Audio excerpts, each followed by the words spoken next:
My girlfriend called me replaceable, while I paid for everything. When I caught her cheating with multiple guys, I kicked her out of my house. Months later, she came back with a pregnancy. But I asked for proof, and her lie destroyed her. I'm 27 years old, work in it consulting, and about 6 months ago, I ended a 3-year relationship that basically made me question everything I thought I knew about people. I don't know if you've ever been cheated on, but I swear, when you discover that the person you shared your life with, your house, your future plans with, saw you as just a walking ATM while she was running around with half the world behind your back, something breaks inside you. And it's not just your heart. It's like your ability to trust what you see, you know? But anyway, let me tell you the whole story from the beginning because I need to get it off my chest and maybe someone going through something similar can learn from my mistakes. I met Chelsea at a mutual friend's party like 4 years ago, more or less. She was 22 at the time, I was 24, and honestly, she was exactly my type. You know, super attractive, outgoing, one of those people who light up a room when they walk in. At first, everything was amazing, like that honeymoon phase where everything is perfect and you think you found the right person. We went out all the time. We laughed at the same things. We had chemistry, and I was completely convinced this was the real deal, the real thing. She was finishing her marketing degree at the state university, and I had already been working at my current company for like 2 years, making pretty good money, honestly. So financially, I was in a comfortable position. After being together for like a year and a half, around 2022, I think, we decided to take the next step. I had just bought a house, nothing super fancy, but a decent 3-bedroom place in a quiet neighborhood, and I proposed that she move in with me. She was still studying and working part-time at a clothing store, basically making minimum wage, so we came to an arrangement that at the time seemed totally reasonable and fair to me. I would pay the mortgage, obviously, because the house was mine, and I would also cover the utilities, internet, cable, those things. Chelsea would pay her personal expenses with what she earned at her job and contribute by buying groceries when she could. It seemed like a balanced arrangement considering our different financial situations. And besides, I loved her and wanted to support her while she finished her studies. I thought we were building something together, a future, you know what I mean? The first few months living together were great. She decorated the house with her stuff. We made dinners together, watched series until late. It was like living that perfect couple dream. I'd come home from work and she'd be there, sometimes studying at the dining room table, sometimes watching TV, and there was a sense of home I'd never experienced before. My family lives in another state, so being with someone, having that constant companionship, meant a lot to me. I think that's why I didn't want to see the signs when they started appearing, because I was so into this fantasy of the perfect domestic life that I ignored all the giant red flags that kept piling up. Things started to change like 6 or 8 months after she moved in. Chelsea began going out more often with her friends, which at first didn't seem weird to me because, it's healthy to have a social life apart from your partner, right? But it started being like 3 or 4 times a week, and she'd always come home super late, like 2 or 3 in the morning. When I'd ask her what she'd done or where she'd been, her answers were super vague, like, oh, we were at some bar, or we went dancing, nothing specific. And look, I'm not one of those controlling boyfriends who needs to know every movement of their partner, but something about her attitude when I asked made me feel uncomfortable. She'd get defensive immediately. Like, why are you interrogating me? Don't you trust me? That whole thing. Plus, and this should have alarmed me much earlier, her contribution to household expenses basically disappeared. At first, she bought groceries occasionally like we'd agreed, but after a few months, she stopped doing it completely. When I'd mention something, she always had excuses, that they hadn't paid her yet, that she had to pay tuition for university, that her friends had invited her on a trip and she needed to save. And I, being the idiot in love that I was, said, okay, no problem, I'll take care of it. After all, I made enough to cover everything, and I thought that when she graduated and got a better job, things would balance out. But meanwhile, I was basically financing her entire life, from the roof over her head to the food she ate, while she spent her whole salary going out with her friends and buying herself new clothes every week. What really should have opened my eyes was the day we had that horrible conversation. I think it was like in January of this year. We were arguing about something. I don't even remember what specifically. Maybe I'd said something about how I could try harder to help with the house or something like that, and she dropped this bomb on me that still makes my blood boil when I remember it. She looked me straight in the eyes and said, "You're replaceable, Jason. There are tons of guys who would die to be with me." Just like that. Literally those exact words. I froze. Like, what did you just say? And she continued, basically telling me I should feel lucky to have her, that with her looks, she could get whoever she wanted, and that if I wasn't happy with our relationship, there were plenty of others who would be thrilled to take my place.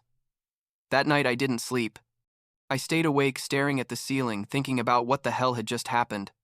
Part of me wanted to end everything right there, but another part, the cowardly and in love part, told itself it had just been a fight, that she was angry and didn't mean it, that everyone says hurtful things when they argue. So I didn't do anything. I forgave her when she apologized the next day, saying she'd exaggerated and that of course she didn't mean it. And we continued as if nothing happened, with the difference that now I had this little voice in my head all the time telling me something was wrong, very wrong. Chelsea's late-night outings became even more frequent.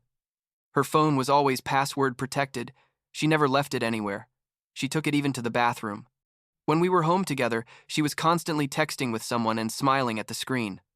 When I'd ask who she was talking to, she'd say, "Oh, it's Michelle," or "It's Amber." Her friends, nothing important. She started getting much more dressed up to go out, like full makeup, new clothes I'd never seen, expensive perfume that supposedly a friend had given her. And I, like the fool I was, swallowed all her explanations because the alternative, admitting she was cheating on me, was too painful to even consider. Then came the day that changed everything. A Wednesday, I think. In early March. I was in the office working on an important project when I got a call from an unknown number. Normally, I don't answer calls from numbers. I don't know, but something made me answer that time. It was Michelle, one of Chelsea's friends, and what she told me literally made me feel like I'd been punched in the stomach. She said, "Jason, I need to talk to you about Chelsea, and I don't know if I should be the one to tell you this, but someone has to." I told her to tell me what it was about, and she let it all out. She told me Chelsea had been seeing other guys, multiple guys, for months, that when she said she was going out with the girls, she was actually going to meet these men, that she'd slept with several of them. And the worst part, what really destroyed me, was when Michelle told me that Chelsea had called me her backup plan, that I was the safe guy who paid all her bills while she had fun and looked for someone better. I couldn't breathe. I literally felt like I was drowning, sitting there in my cubicle. I asked Michelle why she was telling me this. Why now? And she explained that Chelsea had asked her to lie for her, to cover one of her outings, and Michelle just couldn't keep being part of that situation. She told me she'd tried to talk to Chelsea about what she was doing, that she'd told her she was using me and that was wrong. But Chelsea had basically told her I was stupid, and that as long as I kept paying for everything, she was going to keep taking advantage. Michelle sounded genuinely sorry and guilty for not telling me sooner, and I didn't know whether to thank her or yell at her for waiting so long. After hanging up the phone, I sat there for like half an hour without moving. My coworkers asked me if I was okay, because apparently I was pale as a ghost. I told them I felt sick to my stomach, which wasn't a lie, and I left work early. On the way home, my head was going a mile a minute. Part of me still didn't want to believe it. Thought maybe Michelle was jealous, or had some hidden motive to lie. But another part, the part that had been ignoring all those signs for months, knew it was true. Everything fit perfectly. All the lies, all the excuses, all that strange behavior. I didn't confront Chelsea immediately. I decided I needed proof because I knew if I came just with Michelle's word, she'd deny everything and probably convince me I was crazy and paranoid. So for the next few days, I became a detective. I checked her credit card receipts that I happened to have access to, because I'd once helped her pay for something, and it stayed saved on my computer. Found charges at expensive restaurants and bars at times when she was supposedly with her friends. I started paying more attention to her outings, asking her specific details about where she was going and with whom. Her lies contradicted each other constantly. One night, she said she'd gone to an Italian restaurant with Amber, but when I casually mentioned that restaurant days later asking if it was Good. She told me she'd never been there. The definitive evidence came like a week after Michelle's call. Chelsea told me she was going out with some friends for coffee, nothing major, that she'd be back in a few hours. As soon as she left the house, something in me, I don't know whether to call it instinct or desperation, made me follow her. I drove behind her, keeping enough distance so she wouldn't see me, feeling like a cheap movie protagonist but unable to stop myself. She didn't go to any coffee shop. She went to an upscale bar downtown, one of those places with expensive cocktails and romantic atmosphere, definitely not a place you go just with friends to catch up. I parked where I could see the entrance and waited. Like 20 minutes later, I saw her come out of the bar with a guy. I didn't know him. Had never seen him in my life. He was like 30-something, dressed in a suit, clearly had money from the Mercedes parked nearby. And there was Chelsea, my girlfriend, the woman, who lived in my house for free, holding onto his arm, laughing at something he'd said, letting him put his hand on her back as they walked. I took out my phone and took photos. Several. Clear ones, no doubt, irrefutable evidence. I followed them with the camera while he took her to his car, opened the door for her like a gentleman, and they drove off together. I drove back home on autopilot. I didn't feel anything. Or rather, I felt everything at the same time. Rage, sadness, betrayal. But it was like everything was muffled, like it was happening to someone else and I was just observing. When I got to the house, I sat in the car for I don't know how long, looking at those photos on my phone. There was a part of me that still hoped there was some logical explanation, that this guy was her cousin or an old friend, but I knew I was lying to myself. Nobody acts like that with a cousin. Nobody holds onto an old friend's arm that way. That's when I made a decision. I wasn't going to keep being the idiot she thought I was. I wasn't going to keep financing her life while she cheated on me. That same night, I started making moves. The first thing was to cancel the car insurance that was in my name, but that she used. I'd added her to my policy because it was cheaper than if she got her own, but that benefit ended immediately. I called the insurance company and removed her from my plan, effective immediately. Then I went to the kitchen and literally grabbed all the stuff from the pantry and fridge that she bought, which was basically just snacks and drinks because I paid for all the real food, and put them in bags. I left them in the garage. The next day, when Chelsea still hadn't come home, apparently she spent the night with whoever that guy was, I called the electric and water company and insisted I wanted to split the bills. I explained to them there was another adult living in the house and she should pay her part. They told me they couldn't literally divide the bills without her agreeing to put her name on them, but that I could simply ask her to pay me. So I calculated what percentage of the utilities she used approximately and prepared a well-detailed document with specific amounts. I also changed the Wi-Fi password because technically I paid for that service, and if she wanted internet, she was going to have to contribute. Chelsea came home like at noon the next day. She walked in all happy and relaxed, clearly had a good night, no idea of the storm coming her way. I let her settle in, take off her shoes, go to the room. I waited like half an hour, letting the anxiety build up in my chest, and then I went and knocked on the bedroom door. I entered, and she was lying in bed with her phone, as always. I told her, "We need to talk." And she rolled her eyes like, "Oh God, what now?" with that attitude of annoyance she'd developed lately every time I wanted to discuss something serious.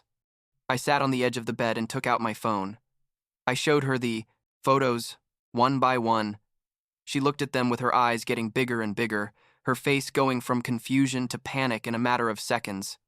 She opened her mouth to say something, and I raised my hand, like, "No, let me finish." I told her, "I know you've been seeing other guys. Michelle told me everything. I know you consider me your backup plan. I know you've been using my house, my money, my resources, while you cheated on me, and this ends now." Chelsea tried to deny it at first, obviously. She told me the guy in the photos was just a friend, that nothing was happening, that Michelle was jealous and lying. I simply pulled out more photos, because after that first time, I followed her 2 more times and had evidence of at least 3 different guys. I let her dig her own grave with the lies, watching her squirm and change her story every 30 seconds. When she finally realized there was no way out of this, she changed tactics. She started crying, saying she was so sorry, that it had been a mistake, that she really loved me, that those other guys didn't mean anything. I told her to save the theatrics because I wasn't interested. Then I explained the new situation. Her car insurance was canceled, so she needed to get her own policy before driving that car again, or she'd be doing it illegally. Her kitchen stuff was in the garage. She needed to buy her own food from now on because I wasn't going to keep feeding her. And here's the list of utilities she needed to pay. Total amount like $200 a month. Nothing she couldn't cover with her salary if she stopped spending everything on partying. And oh, I also changed the Wi-Fi password, so if she wanted internet, she was going to have to contribute too. Chelsea looked at me like I was speaking another language. Like, genuinely surprised I was doing this. I think she really thought I was going to swallow her apologies and keep letting her use me. She told me I was being ridiculous. That I was her boyfriend, and that's not how you treat your partner. And I almost laughed. I mean, was she seriously giving me a lecture about how to treat your partner? I told her she had 3 options. 1, she could accept these new rules and start contributing like a responsible adult while looking for her own place. 2, she could leave immediately. For 3, she could stay fighting with me and I'd make sure everyone knew exactly what kind of person she was, with proof included. She got furious. She started screaming that I was controlling, that I'd always been manipulative, that she should have broken up with me months ago. And I just stood there, calm, letting her say whatever she wanted because her words didn't affect me anymore. When she finished her tantrum, I told her very clearly, "You have until the end of the month to leave. That's 2 weeks. You can stay here those 2 weeks if you pay your part and respect these rules, or you can leave tomorrow, I don't care. But on the 1st of next month, if you're still here, I'm going to start the formal eviction process. And believe me, I have all the necessary documentation to do it quickly." Those 2 weeks were hell. Chelsea stayed, but basically didn't talk to me. She'd go to her room when I was home, ate her own food that she resentfully had to buy, and I only saw her when she got dressed up to go out, which she kept doing almost every night. I didn't care at that point because I knew in a matter of days she'd be out of my life forever. The only thing that bothered me was seeing how she wasted her salary on going out instead of looking for an apartment, as if she still believed I was going to change my mind and let her stay. The last day of the month arrived and she still hadn't packed anything. I had taken that day off from work specifically to make sure she left.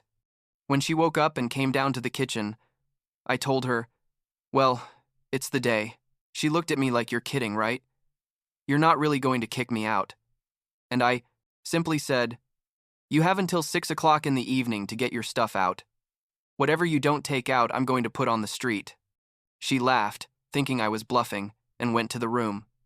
At 6 o'clock sharp, I started packing her things. All her clothes, her shoes, her makeup, her books, everything. I put it in boxes and trash bags and put it on the front porch. When Chelsea finally realized I was serious, like at 7, I had already taken out half her stuff. She started screaming, crying, saying she had nowhere to go. I told her that wasn't my problem, that she'd had 2 weeks to find a place and decided not to. She called her friends crying, and eventually one of them, I think it was Amber, came with a truck and helped her load everything. By 9 at night, Chelsea had officially left my house, and I was alone for the first time in almost 2 years. The following weeks were weird. On one hand, I felt enormous relief not having to deal with her lies and attitude every day. On the other hand, the house felt empty and quiet in an uncomfortable way. There were nights where I questioned if I'd done the right thing, if I'd been too harsh, but then I'd remember the photos on my phone and that feeling of doubt would disappear. I started focusing on myself, on my work, on my friends I'd been neglecting during the relationship. I went back to the gym, something I'd stopped doing because Chelsea always wanted us to spend time together when I wasn't working. Life was slowly getting better, but Chelsea wasn't going to leave me alone that easily. But like 3 weeks after she left, I started hearing rumors. Mutual friends contacted me with stories that Chelsea was apparently spreading about me, that I had been controlling during the whole relationship, that I was emotionally abusive, that I'd forbidden her to see her friends, that I constantly checked her phone, that I made her feel trapped. All lies, completely made up, and the worst part is some people believed her because she cried and acted like the perfect victim. I had to show proof to several close friends. The photos, the messages where Michelle told me everything, evidence that I had paid for everything for months without complaining until I discovered the cheating. Most of the people who really knew me realized Chelsea was lying, but the damage was already done with some more distant acquaintances who decided to believe her version without asking for mine. It was frustrating, but also revealing about who my real friends were. The ironic part came like a month after all this. I found out from Michelle, who apparently had cut contact with Chelsea after all the drama, that Chelsea had started dating a rich guy, like really rich, owner of some company related to real estate.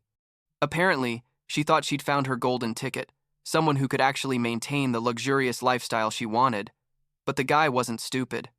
Like 2 weeks into dating her, he found out about the whole situation with me, probably because Chelsea is incapable of keeping her mouth shut, and he kicked her to the curb. He didn't want anything to do with someone who was clearly just looking for money and stability without offering anything genuine in return. Meanwhile, I had started dating someone new. Her name is Olivia. I met her at the gym of all places, and the difference between her and Chelsea is like night and day. Olivia has her own apartment, her own stable job, her own established life. She doesn't need anyone to support her, doesn't need constant validation from other guys. She's genuine and honest and treats our relationship with mutual respect. It's amazing to feel like I'm with someone who actually wants to be with me for who I am, not for what I can provide her. We started slow. Nothing serious at first because I was still processing the whole situation with Chelsea, but over time, it became something real and healthy. Everything was finally getting better. My work life was going well. I'd received a promotion at work. My personal life was in a good place with Olivia. The house no longer felt like a constant reminder of betrayal, but like my personal space again. I thought the Chelsea chapter was closed forever. And then, like 2 months ago, she showed up at my door. It was a Saturday afternoon. I was home alone because Olivia had gone to visit her family that weekend. I heard the doorbell, opened the door, and there was Chelsea, with two of her friends I didn't know well. And she dropped this bomb on me without any preparation. "I'm pregnant, Jason, and it's yours." I froze. The math in my head started clicking. It had been like 4 months since we broke up. Technically, it was possible if she'd gotten pregnant right before she left. But something about the whole situation felt wrong. Very wrong. Chelsea had this strange attitude. It wasn't the attitude of someone who's genuinely pregnant and scared. It was almost triumphant, like she thought this was going to fix everything and force me to get back with her. She told me she needed financial support immediately, that she couldn't work because of the pregnancy, that she needed to move back into the house because the place where she was living with her friend wasn't appropriate for a baby. Her friends were there basically as witnesses or maybe as social pressure, looking at me like, "You're going to do the right thing, aren't you?" I took a deep breath and told her, "Okay, if you're pregnant, I need to see proof. I want to see the result of a pregnancy test. I want to see medical documentation from a doctor confirming the pregnancy. And eventually we're going to do a paternity test because I'm not going to assume anything without solid evidence." Chelsea went pale. Her friends started protesting like, "How dare you doubt her? What kind of man are you?" But I held my ground. I told her that if she was really pregnant and the baby was mine, of course I was going to fulfill my responsibility. But that I wasn't going to do absolutely anything based just on her word after everything that had happened.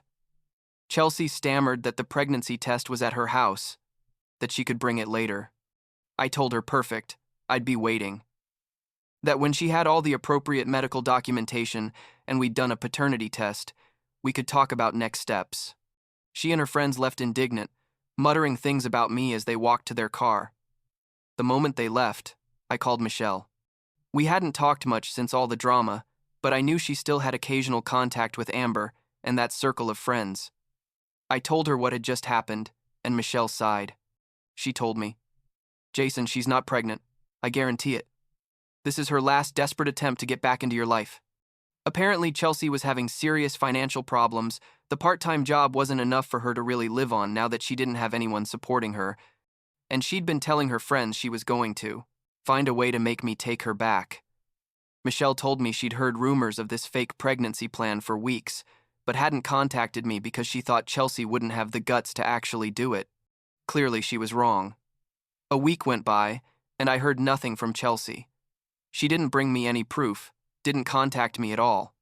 2 weeks later, Michelle confirmed to me that Chelsea had admitted to one of her friends that the whole thing had been a lie, that she'd thought if she said she was pregnant, I'd panic and do whatever she wanted without asking for proof. But since I called her bluff and asked for actual documentation, her plan fell apart completely. Apparently, she also told enough people about her failed plan that basically all her acquaintances now knew she'd tried to trap her ex with a fake pregnancy, which isn't exactly something that makes you look good socially. But that's when I decided I needed to cut off any possibility of future contact. I blocked her on my phone, blocked her on all social media, told my friends I didn't want to hear anything about her or have them pass along any information about me. I changed the locks on my house, something I should have done months before, just in case she still had a copy of the key. I basically eliminated her from my life as completely as possible. Now, almost 6 months after all this started, I'm in a completely different place. My relationship with Olivia is going incredibly well. We've talked about eventually moving in together, but we both agreed to take it slow and not rush. She knows the whole story with Chelsea. I told her shortly after we started getting serious, and she's been super understanding and patient with any trust issues I had at the beginning. My financial situation is better than ever because I'm not subsidizing someone else's life. I've been able to save real money. I'm even planning to remodel the kitchen in the house soon. Sometimes I think about that whole situation and wonder how I let it go so far. The signs were there from the beginning, from that comment about me being replaceable, from the first time I noticed the suspicious behavior. But I guess when you're in love, or when you think you are, it's easy to ignore the obvious because you don't want it to be true. I learned that real love isn't supposed to feel like walking on eggshells, constantly wondering if your partner is being honest with you. Real love shouldn't make you feel used or belittled. The last thing I heard about Chelsea was like a month ago. Again from Michelle, who apparently can't resist keeping up with all the drama. She's living with her parents again because she can't afford her own place. Still working at that clothing store making basically nothing, and apparently she's dating someone new. Poor guy has no idea what he's getting into. Part of me feels sorry for her, like it must be hard to realize your strategy of finding someone to support you isn't sustainable long term, but most of me just doesn't care. She's not my problem anymore. She's not part of my life anymore. And honestly, I'm so much better off without her. Last week, Olivia asked me if I ever regretted how I handled things with Chelsea, if I thought I'd been too harsh kicking her out and cutting off all her resources. I told her the truth, that no, that not for a second do I regret it. I did exactly what I needed to do to recover my dignity and my life. Sometimes you have to be tough when someone is using you. You have to set firm boundaries even though it feels uncomfortable or cruel. Because at the end of the day, taking care of yourself isn't selfish, it's necessary.